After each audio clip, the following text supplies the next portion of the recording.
You see, it's through the knowledge of God that we find the answers to our we find the solutions to our questions, but we also find out what God values.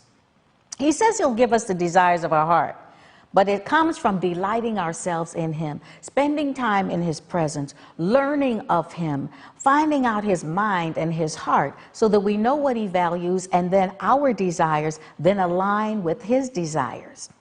So the thing that actually God values the most is his kingdom. Philippians 3:20 tells us that we are citizens of heaven. Now, I have to tell you right there, I think that sometimes we forget and overlook the fact that we are ambassadors from heaven.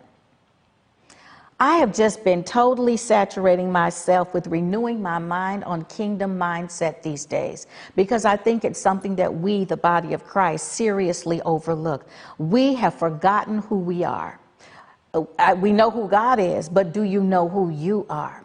We were in the mind of God before the creation of the earth began. And each of us are really the clothing around a morsel of his purpose to complete his kingdom agenda and picture, the broad picture that he sees that we can't see. We're just here to do our part. Now, I know several ambassadors, and so I've learned a thing or two about ambassadorship.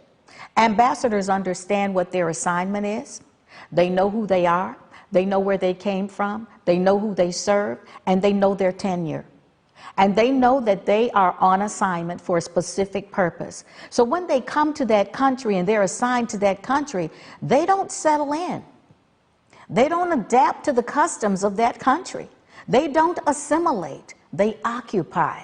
They are on assignment, there to further the agenda of the kingdom they came from in the kingdom they've been sent to.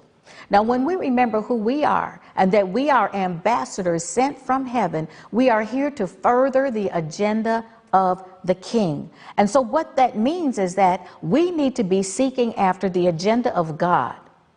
Now you go, well, what about me? Well, he says, what about you? Matthew 6:33 says, in the Amplified Version, but seek, aim at, and strive after, first of all, his kingdom and his righteousness, his way of doing and being right. And then all things taken together will be given to you besides.